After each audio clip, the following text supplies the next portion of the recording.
Welcome you all to our amazing platform of Chemistry Wala. Myself Shivansh Mishra, your biology faculty. तो आज के इस section में हम जा रहे हैं स्टार्ट करने बायोलॉजी का क्लास 11 का सेक्शन। तो स्टार्ट करने से पहले सबसे शुरू में हम इसका कुछ बेसिक इंफॉर्मेशन लेंगे कि व्हाट इज बायोलॉजी, अर्थात बायोलॉजी क्या है, इसका खोज किसने किया, इट मीन्स इसके जनक किसको माने जाते हैं, बायोलॉजी नाम कहाँ से पड़ा। ये सब जानने के बाद हम पहुंचेंगे आपका यूनिट फर्स्ट जो है बायोलॉजी का, उसमें मेजरली आपका 3 टॉपिक्स है। इसमें से टॉपिक्स का हम उसको चैप्टर मान सकते हैं। तो इसमें से जो फर्स्ट टॉपिक है आपका या चैप्टर है वो लिविंग वर्ल्ड। तो इंट्रोडक्शन के बाद हम सीधे अपने चैप्टर पर पहुंचेंगे। तो उससे पहले हम जा रहे हैं स्टार्ट करने कुछ बेसिक इंफॉर्मेशन बायोलॉजी से तहत। ठीक है, तो चलिए स्टार्ट करते हैं। आपका ये जो टॉपिक है बायोलॉजी, तो सबसे पहले तो हम ये देखेंगे कि बायोलॉजी शब्द आया कहां से था। तो इसके लिए ग्रीक वर्ड पहला तो बायोस और दूसरा है आपका लोगोस। बायोलॉजी जिसको दो वर्ड्स हम कर सकते हैं भाग क्या। पहला है आपका ग्रीक वर्ड बायोस तथा ग्रीक वर्ड लोगोस, इन दोनों को मिलाकर आपका बायोलॉजी शब्द आया। तो यहाँ पर बायोस और लोगोस, तो बायोस होगा क्या, तो बायोस का अर्थ है लिविंग तथा लोगोस का अर्थ है आपका नॉलेज, अर्थात जीवों से संबंधित ज्ञान। किसी जीवों से संबंधित ज्ञान को बायोलॉजी अर्थात जीव विज्ञान कहते हैं। बायोस तथा लोगोस इन दोनों को आपस में मर्ज करके इसका नाम बायोलॉजी। ये कार्य आपके एक साइंटिस्ट हैं जिनका नाम है लेमार्क। इन्होंने सन 1802 में यह कार्य किया। इन्होंने क्या कार्य किया, तो इन्होंने ये जो आपका बायोलॉजी का वर्ड, ग्रीक वर्ड बायोस तथा ग्रीक वर्ड लोगोस है, तो बायोस तथा लोगोस को आपस में मर्ज किया और इसको दे दिया नाम बायोलॉजी। तो तब से हम लोग इसको बायोलॉजी को इस नाम से जानते हैं। तब इन्होंने क्या किया, तो यहाँ पर से इन्होंने परिभाषा बनाया बायोलॉजी का। तो परिभाषा इन्होंने क्या बनाया, कुछ और नहीं बनाया, बस इसी वर्ड्स का मीनिंग निकाला और उसको एक परिभाषा के तहत हमें हमारे सामने प्रस्तुत कर दिया। तो वो बोले क्या, तो उनका बस यही बोलना है, the branch of science in which we study about living knowledge और in which we study about living is known as biology. क्या बोला उन्होंने कि a group of science in which we study about living is known as biology, अर्थात विज्ञान की वह शाखा जिसके अंतर्गत हम लोग जीवों से संबंधित ज्ञान या जीवों से संबंधित अध्ययन करते हैं, उसे जीव विज्ञान कहते हैं। ये उन्होंने कहां से लाया परिभाषा, बस इसी से। लिविंग का अर्थ है जीव, नॉलेज का अर्थ है ज्ञान। यहां से इन्होंने इन को मर्ज किया और यहाँ पर नाम दे दिया जीव विज्ञान।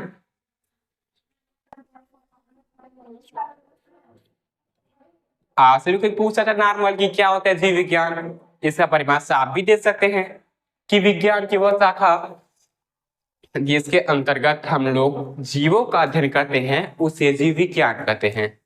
कितना क्लियर है। अब उसके बाद बात होता है कि ये जो बायोलॉजी शब्द है इसके जनक किसे कहते हैं। Who is father of biology, तो इसका आंसर आएगा आपका अरस्तु। इसका इंग्लिश में एरिस्टोटल कहते हैं। क्लियर अभी तक। मैंने अभी तक क्या बताया, विज्ञान क्या होता है, सॉरी जीव विज्ञान।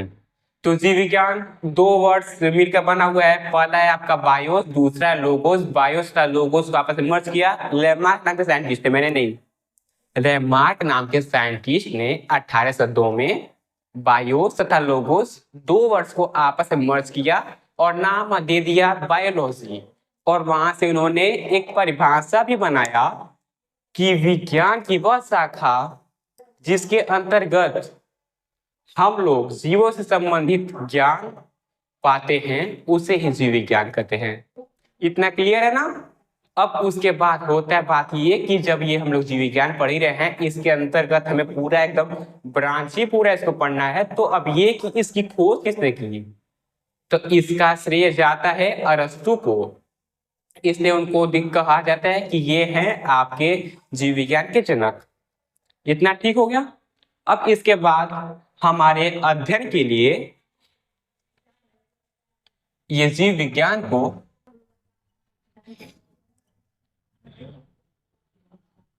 फर्दर दो भाग में बांटा गया है। अभी तो जीव विज्ञान था, इसको दो में बांटा गया, तो ये आपस में मर्ज हुआ तो बायोलॉजी था जीव विज्ञान बन गया। अब हमारे अध्ययन के लिए बायोलॉजी को दो भाग में बांटा जाता है। अब ये बात पहले होता है कि इसको बांटने की जरूरत ही क्या हुई।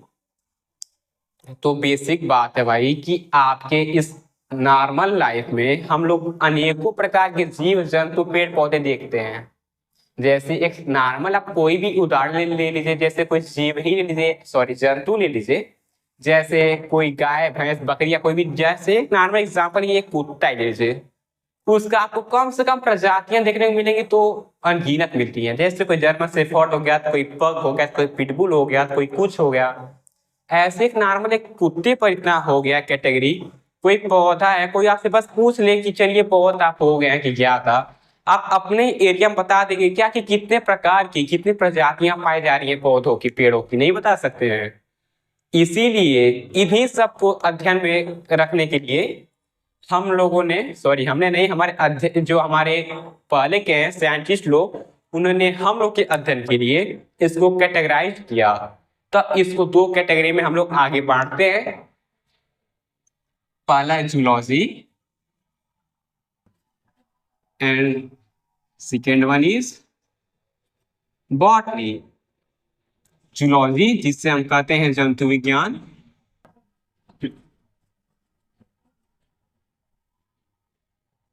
दूसरा है आपका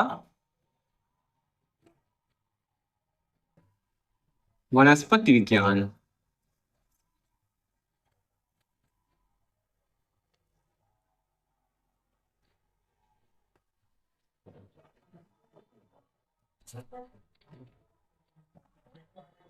इतना क्लियर है।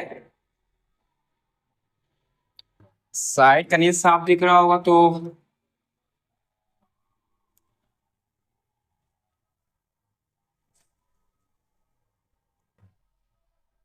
ये आपका बायोलॉजी, इसको दो भाग में बांटा गया। एक आपका जूलॉजी, दूसरा है बॉटनी जिसको हम लोगों ने बोला वनस्पति विज्ञान। तो अब आता है एक नया प्रश्न हमारे दिमाग में कि सर ये बॉटनी क्या है, जूलॉजी क्या है। तो बेसिक बात है भाई कि बॉटनी ये होता है कि विज्ञान, अब यहाँ पे विज्ञान नहीं बोलना सुटेबल है, अब यहाँ बोलिए जीव विज्ञान। तो जीव विज्ञान की वह शाखा जिसके अंतर्गत, मैंने क्या बोला कि जीव विज्ञान की वह शाखा जिसके अंतर्गत हम पेड़ पौधे का अध्ययन करते हैं। पेड़ पौधों को वनस्पतियां भी हम कह सकते हैं यहाँ पर, इसीलिए इसका नाम वनस्पति रख दिया गया। तो जीव विज्ञान की वह शाखा जिसके अंतर्गत हम पेड़ पौधों का अध्ययन करते हैं उसे वनस्पति विज्ञान कहते हैं। ठीक इसी प्रकार वो जंतु विज्ञान क्या है, तो जीव विज्ञान की वह शाखा जिसके अंतर्गत जीव जंतुओं का अध्ययन करते हैं उसे हम जीव जंतु विज्ञान कहते हैं। अब जंतु के अंदर आपके गाय भैंस बकरी मनुष्य कोई भी आ सकता है सिवाय पेड़ पौधों के, क्योंकि पेड़ पौधों के लिए एक अकेला कैटेगरी बना दिया गया है। इतना क्लियर। तो जैसे अभी तक हम लोगों ने जाना ये कि बायोलॉजी क्या होता है, तो ये जाना, उसके बाद फिर से ये कि इसको आपस में मर्ज किया गया तो इसको बायोलॉजी कहा गया, फिर इसके जनक आपका अरस्तु हो गया। अब ऐसे अब इनके भी जनक जान लेते हैं कि अब इनके जनक किसे कहते हैं।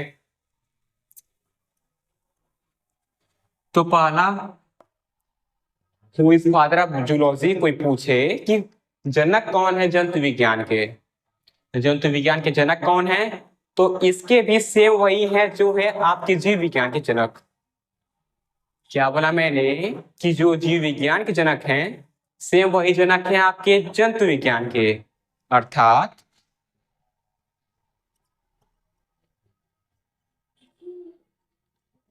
Father of zoology is also Aristotle.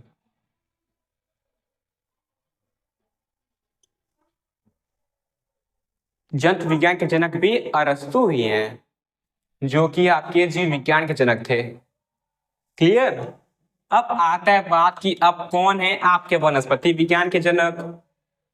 तो इसके लिए फादर ऑफ बॉटनी,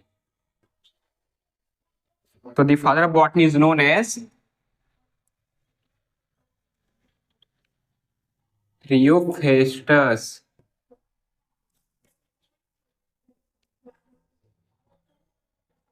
थियोफेस्टर, इसको हिंदी में जिसमें आपको आसान लगे उसमें समझिए आप,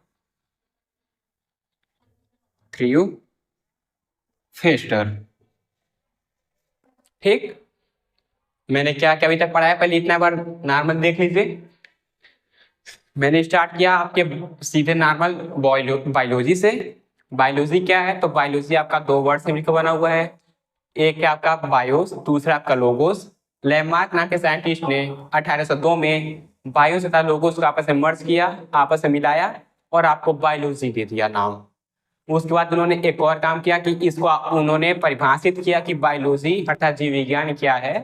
तो उन्होंने ये बताया कि विज्ञान की वह शाखा जिसके अंतर्गत हम लोग जीवों का अध्ययन करते हैं उसे हम जीव विज्ञान कहते हैं।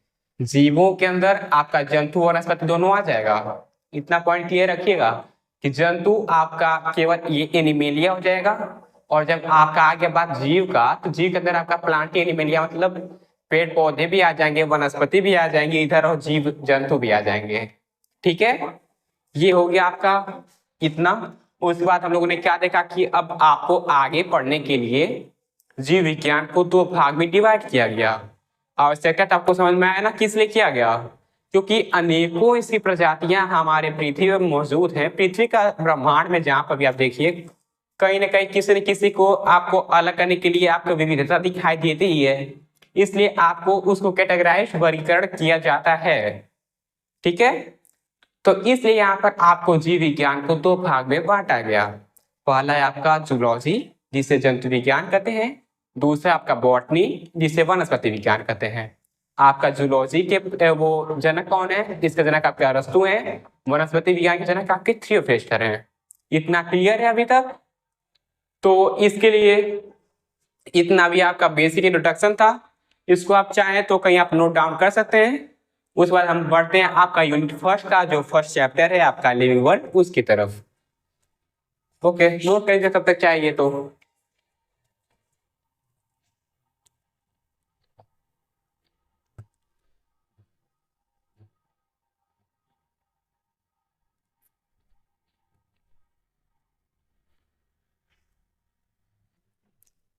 हो गया नोट।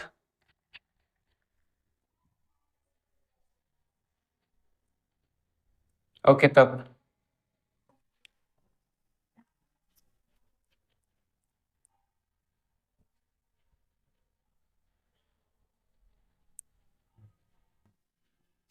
अभी तक हम लोगों ने क्या पढ़ा कि बायोलॉजी जो है इसको दो भाग में बांटा गया, एक है आपका जूलॉजी, दूसरा आपका बॉटनी। जूलॉजी के जनक आपके कौन है, तो जूलॉजी जनक आपके अरस्तु हैं। बॉटनी, तो बॉटनी जनक आपके थियोफेस्टर है। बॉटनी में क्या था हमारा कि इसमें केवल और केवल जीव जंतुओं का अध्ययन करते हैं, और आपका सॉरी जूलॉजी में आपका जीव जंतुओं का अध्ययन करते हैं, और ये जो आपका बॉटनी है उसमें केवल पौधों का अध्ययन करते हैं। उसके बाद आपका स्टार्ट होता है फर्स्ट चैप्टर जो है आपका आपका ये जो बायोलॉजी है, इसको जो आपका यूनिट फर्स्ट है, इसमें आपका मेजरली 3 चैप्टर्स है। तो इसमें से जो आपका फर्स्ट चैप्टर है उसका नाम है लिविंग वर्ड्स। तो हम स्टार्ट करेंगे लिविंग वर्ड से। ओके, फोन आपका ये जो यूनिट फर्स्ट है,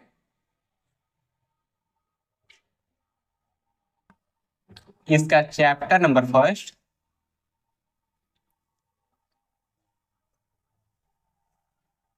नाम है इसका लिविंग वर्ड। हिंदी है इसका सजीव जगत। तो इस चैप्टर में हमें कुछ और नहीं पढ़ना है, केवल यह आपका एक भूमिका के तहत है कि इस चैप्टर में हमें पढ़ना क्या है। जब हमें ये चैप्टर का बेसिक इंट्रोडक्शन के साथ जब इसका हमें कुछ ज्ञान हो जाएगा, तब हम आगे के जितने चैप्टर्स हैं उसके बारे में अच्छे से जान सकते हैं। इस चैप्टर में हमें पढ़ने के लिए मेनली 3 से 4 टॉपिक्स हैं मेन, जो आपका काफी ज्यादा मायने रखता है। आपका वो नीट लेवल तक का भी से तैयारी के लिए क्वेश्चन उठता है। इस चैप्टर का वेटेज इतना है कि कम से कम 1 से 2 क्वेश्चन तो इससे उठना लाजमी है। एक क्वेश्चन आया तो 4 नंबर, 2 क्वेश्चन आया तो 8 नंबर, पर एक क्वेश्चन तो कम से कम आता ही है इस चैप्टर से। तो सबसे पहले स्टार्टिंग करने से पहले इस चैप्टर के हमें ये जानना जरूरी है कि इस चैप्टर में भूमिका है क्या। क्योंकि जब भूमिका आपको पता रहेगा कि हाँ इस चैप्टर का वेटेज क्या है, तभी तो हम इसका ज्ञान कर पाएंगे ना। तो इसलिए पहले इस चैप्टर को पढ़ने से पहले हमें ये जानना जरूरी है कि इस चैप्टर में क्या क्या पढ़ना है। ओके, तो पहले हम ये देखते हैं कि है क्या पढ़ना हमें इस चैप्टर में। तो पहला है इसका बहुत ही इंपॉर्टेंट टॉपिक कि जीव क्या है। उसके बाद दूसरा है सजीव या जीव के लक्षण। तीसरा है आपका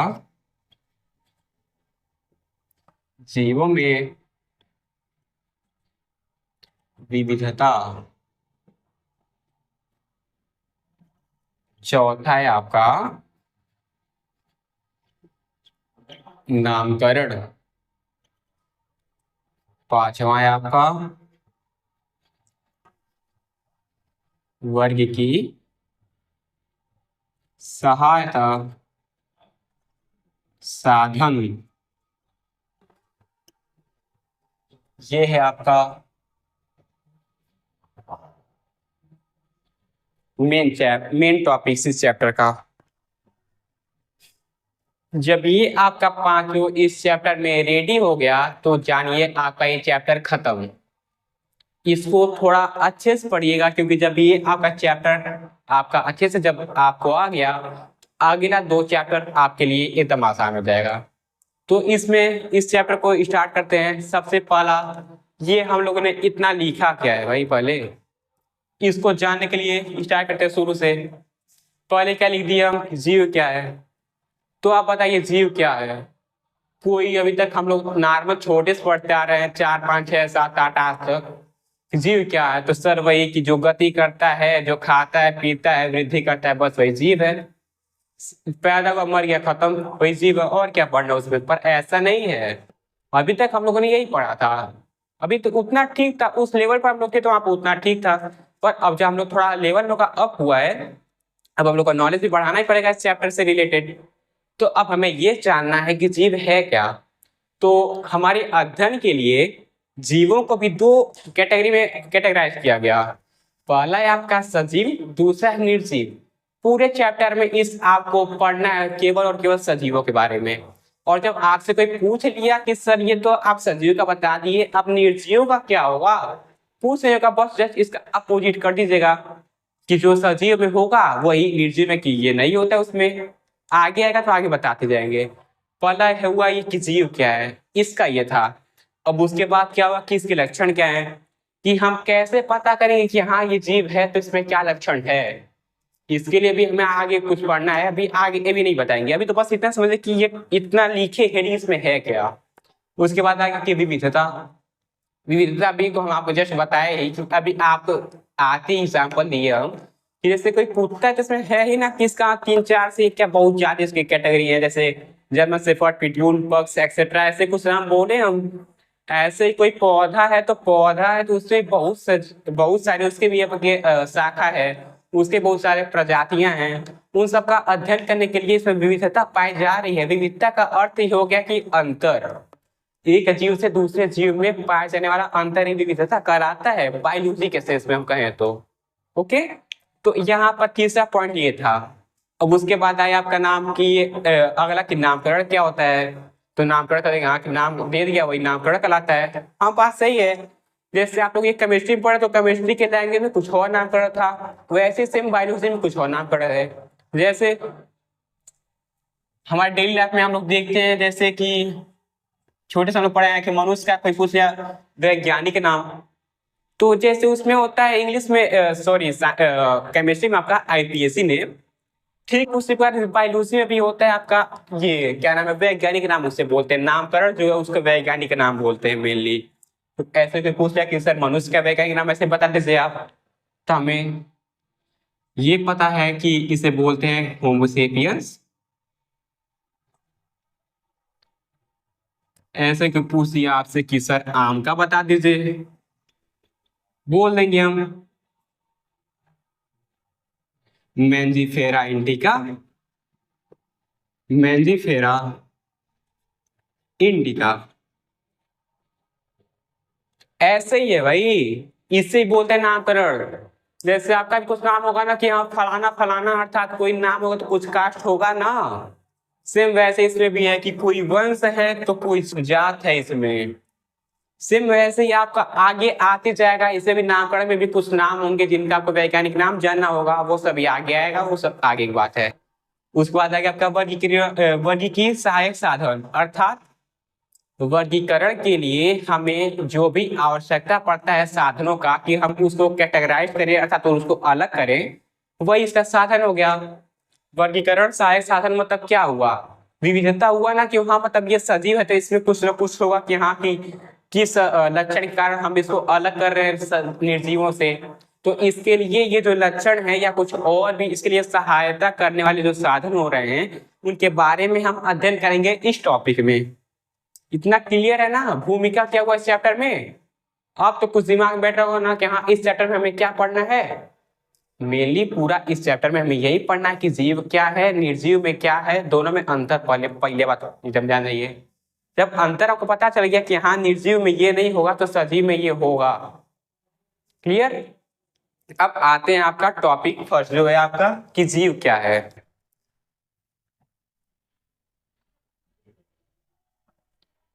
तो इसके लिए सबसे पहले हम जानते हैं कि जीव क्या है।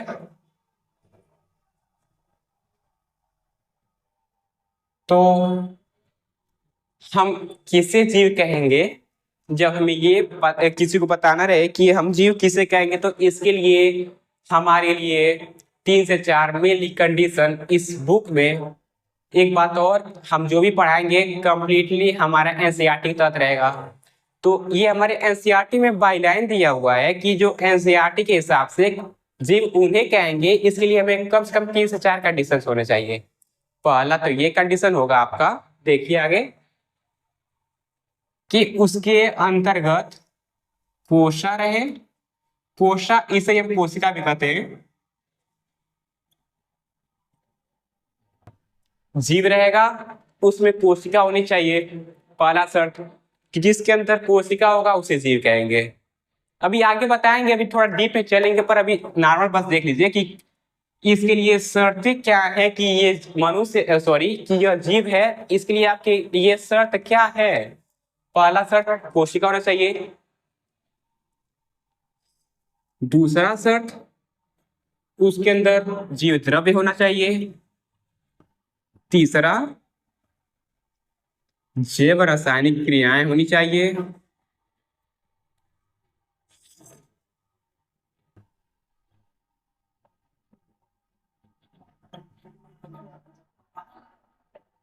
नया नया वर्ड जोड़ते जा रहा है सर जी, कुछ समझ में आ नहीं रहा है।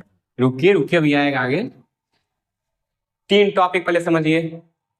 कोशिका होनी चाहिए, पहला पॉइंट। दूसरा, जीवद्रव होना चाहिए। तीसरा, जैव रासायनिक क्रियाएं होनी चाहिए। चौथा है आपका वृद्धि होनी चाहिए। ये है 4 टॉपिक्स। जब इसका अध्ययन हम कर लेंगे तब हम ये जान जाएंगे कि हाँ ये जीव का गुण है और निर्जीव में ये नहीं पाया जाता। ओके, तो अब सबसे पहला ये टॉपिक इसमें उठ रहा है कि सर कोशिका से जीव का क्या संबंध है, जीव द्रव्य से क्या मतलब है, जैव रासायनिक क्रियाएं क्या हैं, वृद्धि क्या है। अब इन सब का जीव से क्या संबंध है? तो संबंध है भाई, समझिए तो जरा। सबसे पहली बात ये कि जब जीव होगा तो उसके अंदर कोशिका होना लाजमी है। जब उसके अंदर कोशिका होगा तभी वो जीव कहेगा। सबसे पहला पॉइंट यही है। क्लियर? इसमें आपसे कुछ और नहीं पूछेगा बोर्ड में या आपके एग्जाम में या किसी भी एग्जाम में कि आपका किसे आप कहेंगे कि वो कोशिका है तो इसमें जीव पाया जाएगा, ऐसा नहीं है। ये से पूछता है आपसे कि जीव किसे कहेंगे, इसके लिए क्या शर्तें हैं। मैक्सिमम कोई पूछे तो इतना पूछेगा। तो आप ये बताइएगा, सबसे पहला उसमें यह शर्त है कि जब उसके पास कोशिका रहेगी, वो कोशिका से मिलकर बना होगा, तब वो जीव कहाएगा। पहला क्लियर? अब दूसरा आता है आपका कि सर जीव द्रव्य क्या है। इसके लिए आपको थोड़ा कोशिका का एक बार स्ट्रक्चर बना के दिखाते हैं आपको। तो जैसे माना ये कोई कोशिका है, कोशिका के बीच में एक केंद्रक है जिसको आप बोलते हैं न्यूक्लियस। न्यूक्लियस, इसके चारों ओर कुछ फ्लूइड अर्थात द्रव होता है, तरल पदार्थ होता है, जिसे आप बोलते हैं कोशा या कोशिका द्रव्य, जिसको आप बोलते हैं साइटोप्लाज्म। और इसके चारों ओर ये जो झिल्ली या परत पाई जाती है, इसे बोलते हैं आप कोशा झिल्ली, जिसे इंग्लिश में बोलते हैं सेल मेम्ब्रेन। अब मैंने ये तीनों नाम किस लिए लिख दिया तो समझिए जरा। इसका ये इंग्लिश नहीं है, ध्यान रखिएगा, ये इसका इंग्लिश है। ओके, तो मैंने ये बोला आपसे कि जीव के अंदर 3 से 4 शर्तें हैं जिससे हमें ये पता चलेगा कि हाँ ये जीव का गुण है, जिससे कहा जाएगा कि हाँ ये जीव है। पहला पॉइंट, जब कोई जीव रहेगा उसे जीव कब कहेंगे? जब उसके अंदर कोशिका पाई जाएगी। कोशिका ही क्यों हम कहें कि ये जब किसी अंदर कोशिका पाई जाएगी तो वो जीव कहेगा, ऐसा क्यों है? तो आप लोग पढ़े हैं, नहीं पढ़े तो हम है ना पढ़ाने के लिए, कि किसी भी ये जो कोशिका होता है किसी भी जीव की संरचनात्मक एवं क्रियात्मक इकाई होती है। ओके, इसका अर्थ क्या हुआ? मेरे कहने का यह मतलब है कि कोशिका किसी जीव का संरचनात्मक एवं क्रियात्मक इकाई है। जिस प्रकार आपको नॉर्मल डेली लाइफ में देखिए, आप जैसे कोई एक दीवार है, ठीक, तो कोई दीवार, जैसे आप दीवार को आप अपना शरीर समझिएगा, और दीवार में जैसे छोटे छोटे ईंट होते हैं, और जब ये ईंट आपस में मिलता है तो एक दीवार बनता है ना। इतना क्लियर है ना? तो जिस प्रकार एक ईंट होता है हमारे शरीर में, सेम उसी तरह होता है कोशिका। तो जैसे कोशिका होता है तो इस कोशिका का समूह कहलाता है आपका उत्तक। जब कोशिका को एक एक कोशिका मिलाते जाएंगे तो एक उत्तक बनता है, और जब इस उत्तक को मिलाएंगे तब बनता है आपका अंग। अंग के मिलाने पर अंगतंत्र, और जब अंगतंत्र का समूह मिलता है तब बनता है आपका शरीर। इसी के लिए हम बोलते हैं कि किसी भी सजीव का संरचनात्मक एवं क्रियात्मक इकाई होता है कोशिका। क्यों बोला मैं? क्योंकि यही है एकदम सबसे छोटा इकाई होता है किसी शरीर का, जिससे कोई मानव शरीर या कोई भी मनुष्य या जंतु का शरीर बना होता है। ओके, जब कोशिका मिलना छोटा छोटा कोशिका मिलता है तब आपका उत्तक बनता है। ये जो उत्तक होता है जब ये आपस में मिलता है तब आपका अंग बनता है, और जब यह अंग आपस में मिलता है तब अंग तंत्र, और इसके मिलने से आपका एक शरीर बनता है पूरा। इसीलिए बोलते हैं कि ये कोशिका ही है जीव का संरचनात्मक इकाई। जब यह किसी में पाया जाएगा तो आप उसको जीव कहेंगे, और जब नहीं पाया जाएगा ये तो आप उसे जीव नहीं कह सकते हैं। तो इसीलिए पहला आपका यहाँ पर अंतर भी देखने को मिल गया कि सजीव और निर्जीव में अंतर पे पूछा तो क्या बताएंगे। तो पहला अंतर ये है, सजीवों में कोशिका पाई जाती है जबकि निर्जीव में कोशिका नहीं पाई जाती है। अंतर अपने पास से खुद आप बना सकते हैं, अंतर से भी कोई मतलब नहीं है। मतलब ये है कि जीव है तो उसमें लक्षण क्या है। पहला लक्षण क्लियर है ना? क्या पहला लक्षण कि उसमें कोशिका पाई जानी चाहिए। अब कोशिका के बाद हम लोग यहाँ पर दो तीन टर्म्स लिखे, एक कोशिका बना दिए, उसके बीच में केंद्रक दिखा दिए, उसमें कुछ फ्लूइड्स अर्थात द्रव उसमें ये इसमें जो तैर रहा है जिसको आप द्रव बोल सॉरी कोशिका द्रव बोल दिए, और उसके ये जो झिल्ली है उसको हम कोशिका झिल्ली बोल दिए। तो ये जो तीनों नाम है ये नाम किस लिए मैंने दे दिया तो अब समझिए। मैं ये इसलिए किया हूं क्योंकि वेट बताते हैं।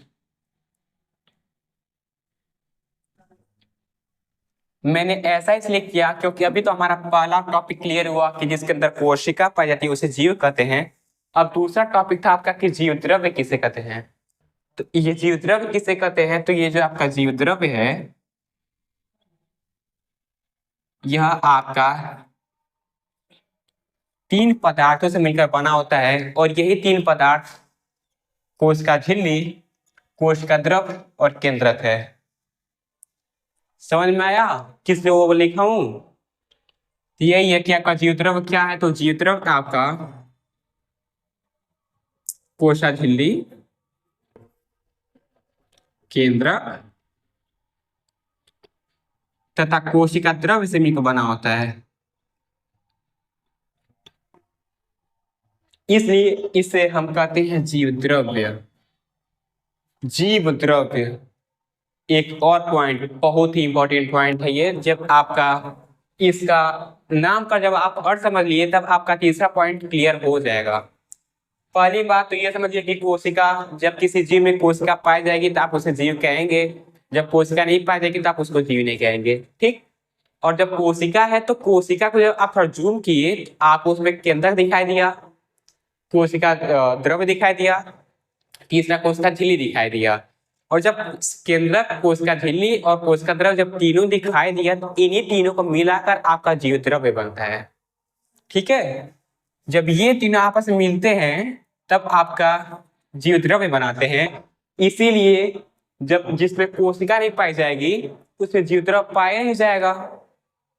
ये दोनों आपस में एकदम जुड़े हुए हैं, ध्यान से देखिएगा। जब कोशिका नहीं पाई जाएगी तब आपका जीव द्रव्य नहीं पाया जाएगा। इसीलिए कोशिका जीव द्रव्य साथ ही चलते हैं। तो जहां पर कोशिका पाया जाएगा जीव द्रव्य अपना पाया जाना एकदम लाजमी है। इसलिए ये दोनों आशा करते हैं कि आपको समझ में आ गया होगा। अब तीसरा टॉपिक पर पहुंचते हैं आगे। एक बार और देख लीजिए, जब किसी में कोशिका पाई जाएगी जीव में पहला गुण हो गया। दूसरा गुण है कि उसमें जीव द्रव्य पाया जाएगा। जीव द्रव्य है क्या आपका कि जीव द्रव्य किसी जीव में जब पाया जाता है तो उसे जीव कहेंगे। इसके भी तीन ये भी तीन पदार्थ से बना हुआ है, पहला कोशिका झिल्ली, दूसरा कोशिका द्रव्य, तीसरा केंद्रक। अब आपका आता है जैव रासायनिक क्रियाएं, ठीक है।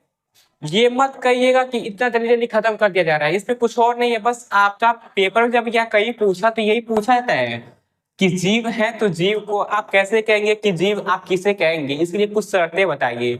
शर्त 4 ही है मेन, उसमें कोशिका पाया जाए, जीव द्रव्य पाया जाए, जैव रासायनिक क्रियाएं हो और वृद्धि होता है।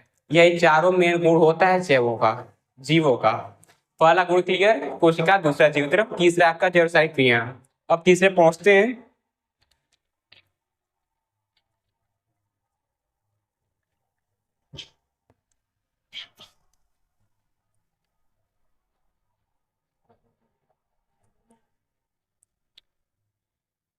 दो पहले ध्यान से देख लीजिएगा, आपका कोशिका कंप्लीट, जीव द्रव्य कंप्लीट। कोशिका में मैंने क्या बताया कि किसी भी जीव में कोशिका जब पाया जाएगी तो उसको आप कहेंगे कि हाँ वो जीव या सजीव है। दूसरा, जब आप उसमें कोशिका देखेंगे, जब कोशिका पाई जाएगी तो जीवित द्रव से पाया जाना ही है। जीवित द्रव किससे मिलकर बना है? तो जीवित द्रव आपका 3 पदार्थ से मिलकर बना है जो कि कोशिका में पाई जाती है। पहला है आपका केंद्रक, दूसरा है आपका कोशिका झिल्ली और तीसरा है आपका कोशिका द्रव।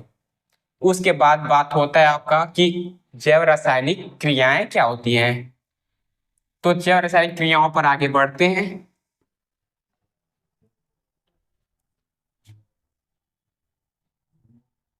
जैव रासायनिक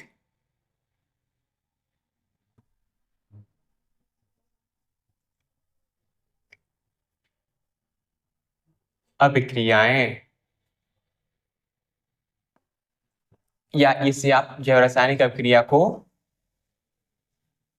उपापचय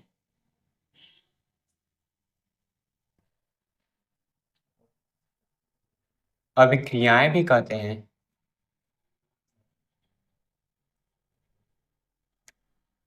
अब थोड़ा आगे बढ़िए। हमने अभी तक क्या पढ़ा? जीव के मेन 3 से 4 लक्षण होते हैं, जिसे शर्त हमें यहाँ पर कहा गया है। तो इसके मेन 4 शर्तें होती है। पहला शर्त हमने क्या पढ़ा कि जीव के अंदर कोशिका पाई जाती है। कोशिका पाए जाने के बाद उसमें जीव द्रव पाया जाता है। अब जीव द्रव क्या हुआ सर? तो जीव द्रव ये है कि कोशिका के अंदर जो पाया जाता है केंद्रक, कोशिका द्रव, कोशिका सॉरी सेल मेम्ब्रेन जिसे कहते हैं, कोशिका झिल्ली। क्या बोला मैंने? कोशिका द्रव, कोशिका झिल्ली और केंद्रक, ये तीनों आपस में मिलकर आपका जीव द्रव्य बनाते हैं। तो जब किसी जीव में कोशिका पाई जाएगी तो जीव द्रव्य उसके साथ पाया जाता है। तो जब आपसे कोई पूछे तो आप इतना बता सकते हैं कि किसी जीव में कोशिका जीव द्रव्य पाई जाती है। तीसरा टॉपिक आपका जैव रासायनिक क्रियाएं, जो आप देखिए। तो ये जो तीसरा टॉपिक है आपका, जिसे आप बोलते हैं उपापचय अभिक्रियाएं, तो अब इसको उससे थोड़ा जोड़िएगा आप कि यह अभिक्रिया आपका, यह अभिक्रिया अर्थात उपापचय अभिक्रिया, यह अभिक्रिया आपका जीवद्रव्य के अंदर घटित होता है। थोड़ा आप इसको ऐड कीजिएगा, जोड़िएगा एकदम आपस में। सेल था, सेल के जो 3 पार्ट थे, केंद्रक था, सेल मेम्ब्रेन था, और ये आपका साइटोप्लाज्म था ना? कोशिका द्रव, कोशिका झिल्ली और केंद्रक, तीनों आपस में मिले जीवद्रव्य बना है। जब जीवद्रव्य है, अब इसके अंदर होता है आपका उपापचय अभिक्रिया। उपापचय अभिक्रिया आपका इसके अंदर होता है, जीवद्रव्य के अंदर। जीवद्रव्य किसमें पाया गया? कोशिका में पाया गया। तीनों आपस में जुड़ा हुआ। कोशिका के अंदर पाया गया आपका जीवद्रव्य, जीवद्रव्य के अंदर होता है आपका जैव रासायनिक क्रिया, जिसे आप उपापचय अभिक्रिया कहते हैं। अब बात होता है सर कि ये उपापचय या जैव रासायनिक अभिक्रिया क्या होती है? तो यह होता है कि किसी भी जीव या सजीव के अंदर होने वाली रासायनिक अभिक्रियाओं को जैव रासायनिक अभिक्रियाएं कहते हैं। ओके, किसी भी जीव के अंदर घटित होने वाली अभिक्रियाओं को जैव रासायनिक अभिक्रियाएं कहते हैं। इसको उपापचय अभिक्रिया के नाम से भी जाना जाता है। इतना क्लियर? अब उपापचय अभिक्रिया क्या है सर? इसमें कुछ हमको समझ में नहीं रहा है नाम से ही। तो आप नॉर्मल जब कोई कहे आपको कि सर हमें नहीं समझ में आया कि आप बोले क्या, हमारे शरीर के अंदर कौन सी रासायनिक अभिक्रिया घट रही है, तो आप नॉर्मल देखिए भाई कि जैसे आप श्वसन ही ले लीजिए एग्जाम्पल। आप सांस लिए, सांस से आप ऑक्सीजन लिए, हमारे शरीर में गया, घूला पूरे शरीर में, एनर्जी के रूप में कन्वर्ट हुआ, एक रूप से दूसरे रूप में कन्वर्ट हुआ। ये रासायनिक अभिक्रिया होगा ना कुछ। जब आपको नहीं ये समझ में आया कि हमारे शरीर में होने वाली रासायनिक अभिक्रिया को आप उपापचय अभिक्रिया कहते हैं, तो कह दीजिए सीधे हमारे शरीर में किसी पदार्थ का एक रूप से दूसरे रूप में परिवर्तित होना उपापचय अभिक्रिया कहलाती है। अब उदाहरण के लिए भी आपको थोड़ा रुकिए, अभी समझाते हैं। तो सबसे पहले ये समझिए कि हमारे शरीर में होने वाली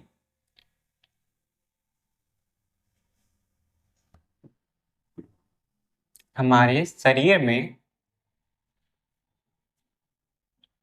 होने वाली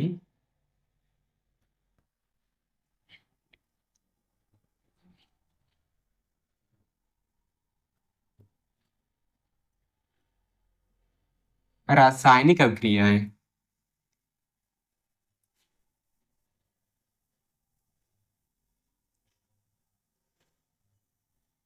ही जैव रासायनिक अभिक्रियाएं कहलाती हैं। हमारे शरीर में होने वाली जैव रासायनिक अभिक्रियाएं कहलाती हैं। ओके, अब इसको आगे उपापचय क्रिया,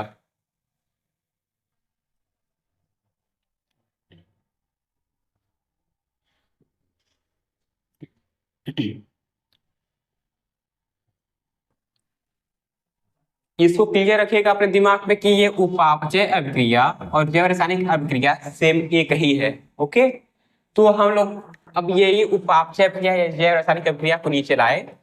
अब इसको भी आगे दो भाग में बांटा गया है। इसके नाम में ही आपको दिखाई दे रहा है उपापचय। एक तो उपचय है, दूसरा अपचय है। दो वर्ड्स, एक आपका उपचय अभिक्रिया, दूसरा है आपका अपचय अभिक्रिया। एक और नाम उपचय अभिक्रिया को हम निर्माणकारी अभिक्रिया भी कहते हैं। क्या बोला मैंने सबसे पहले? एक तो उपापचय अभिक्रिया जो है इसको दो भाग में बांटा गया। एक है आपका उपचय, दूसरा आपका अपचय। मैंने ये बोला अब कि ये उपचय अभिक्रिया को एक और नाम देते हैं निर्माणकारी अभिक्रिया। ठीक उसी प्रकार ये अपचय अभिक्रिया को एक दूसरा नाम पड़ता है इसका क्या नाम? विघटनकारी अभिक्रिया। उपचय अभिक्रिया, अपचय अभिक्रिया, निर्माणकारी अभिक्रिया, विघटनकारी अभिक्रिया। ठीक है, इसका दूसरा नाम निर्माणकारी अभिक्रिया। निर्माणकारी अभिक्रिया, इसका दूसरा नाम विघटनकारी अभिक्रिया। इसके नाम से अब आप इसको समझ सकते हैं थोड़ा बहुत, जब समझना चाहें तो। क्या कि निर्माणकारी अभिक्रिया है तो मतलब ये कि हाँ कुछ ना कुछ तो निर्माण करेगा ये। विघटनकारी अभिक्रिया मतलब कुछ ना कुछ विघटन तोड़ेगा। अब आता है यहाँ पर एग्जाम्पल, यहाँ से आप थोड़ा समझ सकते हैं कि नॉर्मल आप लोग खुद बताइएगा एक बार, थोड़ा बहुत समझ लिया कि आप प्रकाश संश्लेषण अभिक्रिया कभी सुने होंगे ना, फोटोसिंथेसिस जिसे आप कहते हैं। इसमें क्या होता है कि जो पत्तियां जो हैं, पेड़ पौधों की पत्तियां, पहली बात तो इनके अंदर ये हरा रंग का एक वर्णक पाया जाता है जिसे आप क्लोरोफिल कहते हैं, जिसके कारण ये हरी दिखाई देती हैं। उसके उपस्थिति में ये प्रकाश संश्लेषण अभिक्रिया करती है। उसमें क्या होता है आपका कि ये आपके इन्वायरमेंट से अर्थात पर्यावरण से CO2 लेगा, सूर्य का प्रकाश लेगा, क्लोरोफिल की उपस्थिति में आपका क्या नाम है ग्लूकोज बना देगा। मैंने क्या बोला? पत्तियां हैं, सूर्य का प्रकाश लेंगी, CO2 लेंगी, जल ले लेंगी, इसके फलस्वरूप ये आपका सीधे ग्लूकोज बना देंगी। एक अभिक्रिया हुआ, इसमें क्या हुआ? निर्माण हुआ। कैसे पता? यहाँ पर कुछ आया, दो तीन चीजें आपका आपस में मिलकर एक चीज बन गया, वो भी क्या बना? ग्लूकोज बना। सेम वही प्रोसेस होगा इसमें निर्माण कार्य में। कोई A और B रहेगा, आपस में मिलेगा, C बना देगा। ठीक इसका अपोजिट विघटन में होगा। विघटन में क्या होगा कि कोई एक C रहेगा, विघटित होकर A और B में बदल जाएगा। अब ये सर AB और C और इसमें BC है, इसमें क्या ले, इसमें भी A, ये ला दिया केमिस्ट्री मैथ। ऐसा नहीं है, थोड़ा समझिए भाई। उसमें उपचय में क्या होगा, इसका एग्जाम्पल सर कुछ बताइए। तो इसका एग्जाम्पल के लिए आप नॉर्मल एग्जाम्पल ले लीजिए, यही जो मैं अभी को आपको जैसे बताया, प्रकाश संश्लेषण भाई। जैसे उदाहरण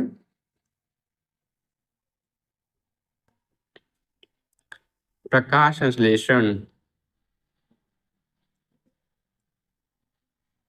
अब ये क्या है? वही जो मैंने बोला अभी, A मतलब CO2 ले लीजिए, B मतलब H2O ले लीजिए। पत्तियां हरी किस कारण होती हैं? क्लोरोफिल ले लीजिए।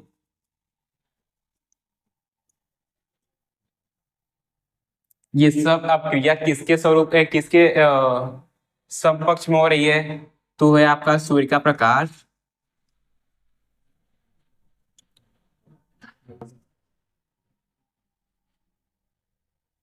CO2 plus H2O gives क्या दे रहा है भाई? C6H12O6 plus oxygen. प्रकाश संश्लेषण की क्रिया में पत्तियां आपका CO2 प्लस H2O आपस में मिलकर आपका सीधे ग्लूकोज बनाती हैं। मैंने यही ना अभी तो बोला, यही है आपका प्रोसेस प्रकाश संश्लेषण। उस एग्जाम्पल है आपका उपचय का। पहला पॉइंट क्लियर। ठीक इस प्रकार है आपका दूसरा पॉइंट। सर अपचय क्या होता है?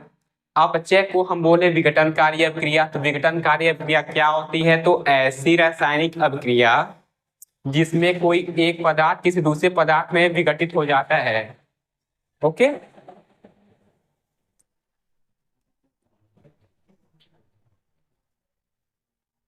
कौन है जी? तो अब आता है बात क्या आपका विघटनकारी अभिक्रिया क्या होता है? तो ऐसी रासायनिक अभिक्रियाएं जिसमें कोई एक पदार्थ किसी दूसरे पदार्थ में विघटित हो जाता है, तो यही प्रक्रिया का विघटनकारी अभिक्रिया कराता है। तो विघटनकारी अभिक्रिया क्या मैंने बताया कि जीव विज्ञान की वह शाखा, अरे यार, विघटनकारी अभिक्रिया वे रासायनिक अभिक्रिया होती हैं जिसमें कोई एक पदार्थ किसी दूसरे पदार्थ में विघटित हो जाता है, उसे कहते हैं विघटनकारी अभिक्रिया। तो अभी जैसे मैंने बताया ये निर्माणकारी अभिक्रिया क्या था कि इसमें कोई एक पदार्थ किसी दूसरे पदार्थ में बदलता है, पर यहाँ पर उत्पाद में कोई एक पदार्थ बनेगा जो इंपॉर्टेंट होता है। विघटनकारी में उसको विघटित कर देगा। यहाँ पर अब इसका जब कोई एग्जाम्पल पूछे कि सर इसका एग्जाम्पल क्या कोई दे, तो यहाँ पर आप लोग श्वसन तो कभी सुने ही होंगे भाई, नहीं सुनेंगे तो हम हैं सुना रहे हैं। तो इसमें ये है आपका कि जब आप ग्लूकोज लेंगे, ग्लूकोज इसमें C6H12O6, ये ग्लूकोज हमारे शरीर में आया, भोजन के रूप में हम उसको लेते हैं, ऑक्सीजन के साथ आपस में उसके साथ उसमें रिएक्ट करके आपका बनाता है, ऊर्जा बना देगा, विघटित करके ऊर्जा बनाएगा, CO2 बना देगा, जल बना देगा। ये पूरा प्रोसेस होता है आपका श्वसन का। अब वही देखिए इसका उदाहरण में, इसमें आपका C6H12O6 आया, विघटित करके आपका CO2 H2O प्लस ऊर्जा बना देता है। यहाँ पर ये वाला आपका खत्म हो जाता है वो। अब यहाँ पर ये समझ में आया आपको जैव रासायनिक अभिक्रिया क्या होती है? तो जैव रासायनिक अभिक्रिया वे अभिक्रियाएं होती हैं जो हमारे शरीर में घटती हैं, और इसी घटने से कोई पदार्थ एक दूसरे दूसरे रूप में परिवर्तित होता है। इसको दो भाग में बांटा गया, एक निर्माणकारी अभिक्रिया, एक विघटनकारी अभिक्रिया। एक के रिएक्शन करने से कुछ ना कुछ निर्माण होता है, तो दूसरे के रिएक्शन करने से कुछ ना कुछ का विनाश होता है। ये दोनों प्रोसेस आपका यहाँ पर कंप्लीट होता है। आपका यहाँ पर तीसरा शर्त कंप्लीट होता है। पहला मैंने क्या बताया, जीव के अंदर का पहला शर्त यह है कि उसमें कोशिका होनी चाहिए। दूसरा शर्त उसमें जीव द्रव्य होना चाहिए।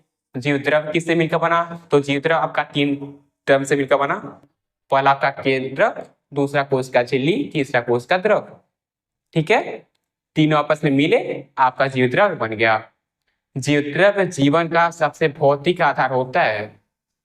जीव द्रव्य को मैंने बोला कि अब जीवन का भौतिक आधार होता है, इसीलिए कोशिका के अंदर पाया गया जीव द्रव्य और जीव द्रव्य के अंदर घटा ये घटना, कौन सा घटना? उपापचय अभिक्रिया। जब उपापचय अभिक्रिया, तो अब आपने आगे देख लिया कि ये आगे दो भाग में बांटा, एक उपचय हो गया, एक अपचय हो गया। उपचय को निर्माणकारी अभिक्रिया कहा गया, अपचय को हमने कहा कि यह विनाशकारी या विघटनकारी अभिक्रिया कहलाता है। ठीक है, अब आपका इसके बाद आता है एक लास्ट टॉपिक जो कि काफी इंपॉर्टेंट होता है, क्योंकि इतना तो अभी तक ठीक था कि ये सब विशिष्ट गुण है जो केवल और केवल विशिष्ट, अर्थात जो केवल इन्हीं में पाया जाएगा, इन्हीं मतलब जीवों में। अब एक जो चौथा गुण है जो अभी तक हम लोगों ने छोटे जब से हम लोग थे तब से पढ़े थे कि हाँ, कि कोई भी जीव को हम क्या नाम है, सजीव कह सकते हैं क्योंकि वो वृद्धि करता है। ठीक है, इतना ठीक था, बट अब आपको यहाँ पर वो अपवाद के रूप में दिखाई देगा, क्योंकि वो विशिष्ट गुण केवल जीवों में नहीं पाई जाती है, और वह गुण आपका निर्जीव के अंदर भी देखने को मिलता है। अभी आगे देखते हैं कि कैसे निर्जीव में भी मिल गया ये वृद्धि का गुण। इसके लिए आप इसको चाहते एक बार कुछ नोट करने लायक आपको दिक्कत नोट कर लीजिए, नहीं तो इसको रब करते हैं।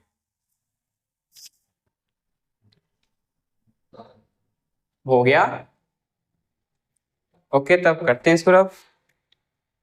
अभी तक हम लोगों ने क्या पढ़ा? सबसे पहले कि जीव क्या है, तो जीव हम उसे कहेंगे जिसके अंतर्गत ये तीनों चारों गुण पाए जाते हैं।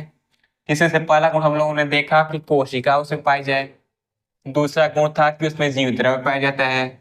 जीव द्रव्य क्या हुआ, तो जीव द्रव्य ये था कि कोशिका के अंदर वो जो दोनों तीनों उसमें अंग पाए गए थे उसके कोशिकांग, वो जो तीनों आपस में मिले तब आपका जीव द्रव्य बन गया। फिर क्या बात हुआ कि जीव द्रव्य के मिलने के बाद जैव रासायनिक अभिक्रियाएं क्या होती हैं। तो जब जैव रासायनिक अभिक्रिया आपका जीव द्रव्य के अंदर घटित होता है तो उसको भी हम लोगों ने देखा कि अब जैव रासायनिक अभिक्रिया क्या होती है। तो जीवों के अंदर घटने वाली रासायनिक अभिक्रियाओं को जैव रासायनिक अभिक्रियाएं कहते हैं। इतना क्लियर था। फिर हम लोग उसमें क्या लिखा, जैव रासायनिक अभिक्रिया के बाद दो भाग में बांट दिया गया, एक उपचय हो गया दूसरा अपचय हो गया। उपचय को हम लोगों ने निर्माण कार्य अभिक्रिया कहा, जिसका उदाहरण प्रकाश संश्लेषण दे दिया। दूसरा हम लोगों ने बताया कि अपचय, अपचय का अर्थ है उसको विघटन कार्य अभिक्रिया कहते हैं, उसका उदाहरण हम लोगों ने श्वसन दे दिया। ठीक है, अब आता है आपका लास्ट टॉपिक जिसको हम लोगों ने वृद्धि बोला था।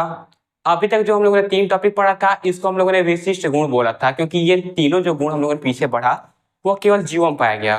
पर ये जो गुण है, चौथा गुण है, इसको हम विशिष्ट गुण नहीं कहेंगे, क्योंकि यह गुण आपका जीवों के साथ साथ आपका निर्जीव में भी देखने को मिलता है। अब ये कैसे, अभी आपको आगे दिखाते हैं।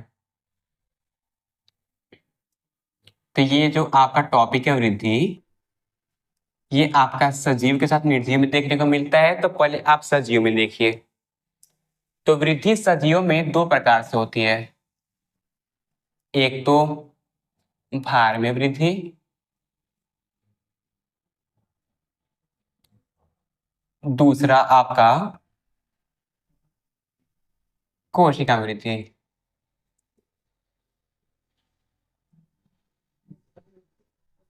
जब भार में वृद्धि होती है और कोशिका वृद्धि होती है, सर इसका मतलब क्या हुआ, तो इसके लिए आप सीधे एग्जाम्पल के साथ समझिए, तब आपको काफी समझ में आएगा। तो इसके लिए हम एग्जाम्पल में ले लेते हैं कि किसी मनुष्य को ले लीजिए या कोई पेड़ पौधा ले लीजिए।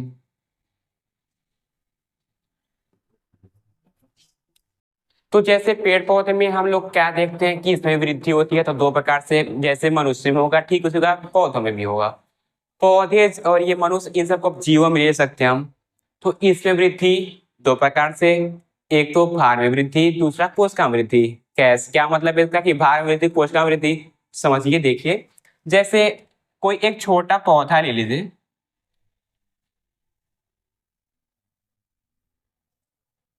जैसे कोई छोटा पौधा है, इसमें जब वृद्धि होगा बड़ा पेड़ बन गया, बना। इसमें एक तो वृद्धि होगा कि ये कोई छोटा पौधा है, मान लीजिए भाई अभी छोटा है तो ये बहुत होगा तो 5 ग्राम मान लीजिए, चलिए 15 ग्राम कर लीजिए, बड़ा हो गया, बड़ा भार। जब भार बढ़ेगा, कोई छोटा बच्चा है, मान लीजिए छोटा बच्चा ले लीजिए कि ये कोई छोटा बच्चा है, ये कोई एक वयस्क या नौजवान पुरुष है, इसको मान लीजिए, ऐसे एग्जाम्पल के मनुष्य के लिए मैंने बोला। पौधे के लिए कोई छोटा पौधा है, ये कोई बड़ा पेड़ बन गया। इसमें भी कोशिका है, कोशिका मान लीजिए तो कोई बहुत कम कोशिका होगा, इसमें मान लीजिए जैसे 15 नंबर आपसे,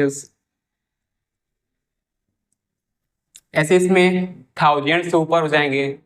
तो यहाँ पर देखिए आप लोगों ने ना कि एक तो इसमें इसके भार में भी यहाँ पर वृद्धि हो रहा है, दूसरा साथ ही साथ इससे कोशिका में वृद्धि हो रहा है। यहाँ पर, यहाँ तक तो अभी ठीक था कि हाँ मैम ये सॉरी सर, कि अभी तक तो यहाँ पे ये ठीक था कि हाँ ये हो गया ठीक, कि ये अभी तक गुण है कि हाँ ये तो गुण हो गया आपका जीवों का। पर अब आता है बात कि नहीं, ये गुण आपका निर्जीव के अंदर भी देखने को मिलता है। अब वो कैसे, देखते हैं आगे। एक बात और जान चाहिए कि ये वृद्धि जो होता है जीवों में, हम लोग में होता है ये अंतःवृद्धि, अंतःवृद्धि। जबकि अब जो बात होने जा रहा है निर्जीवों में, तो निर्जीवों में होता है आपका बाह्य वृद्धि। बाह्य और अंदर का मतलब क्या हुआ, अंतःवृद्धि का अर्थ हुआ ऐसा कि ऐसा वृद्धि जो हमें बाहर से तो नहीं दिखाई देता पर हमारे अंदर से वृद्धि हो रहा है। जैसे हमारे कोशिका में वृद्धि हो रहा है, हमें बाहर से तो नहीं पता चल रहा है ना कि हमारे कोशिका में वृद्धि हो रहा है, हमारे अंदर हो रहा है वृद्धि। भार में वृद्धि हो रहा है, ये हमारे अंदर हो रहा है। जबकि ये वृद्धि जो बाह्य वृद्धि हो रहा है निर्जीवों में, इसके लिए हम सीधे समझते हैं पर एग्जाम्पल से। तो जैसे हम लोग एग्जाम्पल ले लेते हैं किसी पर्वत का ले लीजिए। तो जैसे हम पर्वत के लिए कोई मान लीजिए कि एक छोटा पर्वत है। आप लोग आज भी सुनते ही होंगे कभी कि कहीं न कहीं पर कि ये पर्वत है, इस पर्वत का हाइट अचानक बढ़ा। तो यहाँ पर ये हाइट का बढ़ने का मतलब क्या हुआ कि बाहर से कुछ पर्यावरण ही उसमें परिवर्तन हुआ, बाहर से कुछ धूल मिट्टी के कण आए, कुछ तूफान आया, रेत के कण आए, यही सब आए आपस में वृद्धि करके इसके ऊपर परत का निर्माण कर लिए, जिसकी इसके आकार में वृद्धि हो गई। यहाँ पर भी तो वृद्धि हुई ना, पर वृद्धि यहाँ पर अंतर दिखाई दिया, इसमें वृद्धि हुई, अंदर वृद्धि हुई। इसमें कहाँ से हुई? बाह्य कारक द्वारा हुई, बाह्य कारक द्वारा। कारक मतलब बाह्य सामान वस्तु, बाहर से कुछ आके इसके ऊपर जमा परत के रूप में आया तो यहाँ पर वृद्धि हो गई। तो इसलिए यहाँ पर ये भी कह सकते हैं कि ये मनुष्यों के सजीवों के साथ साथ निर्जीव के अंदर भी ये गुण देखने को मिलता है। क्लियर है ये बात? अब आपका डाउट क्लियर हो गया होगा इसलिए कि हम यहाँ पर इसे विशिष्ट गुण के रूप में नहीं मानते। ठीक है, तो यहाँ पर आपका ये टॉपिक कंप्लीट होता है कि जीव क्या है। ठीक है, तो इसमें अभी तक हम लोगों ने क्या देखा? 4 चीज। पहला कि एक कोशिका होनी चाहिए, दूसरा जीव द्रव्य होना चाहिए, तीसरा उपापचय क्रिया होनी चाहिए, ये तीनों आपके विशिष्ट गुण थे। और चौथा है आपका वृद्धि, जो कि जीवों का विशिष्ट गुण तो नहीं है, किंतु आप इसको इस क्या नाम है कंडीशन, ये जो इसके चारों हैं जीव होने के, इसके अंदर रह सकते हैं। ओके, तो तब तक के लिए, अभी तक के लिए इतना ही। आगे के लेक्चर्स में इन सब का बात किया जाएगा। तब तक के लिए थैंक यू फॉर वॉचिंग।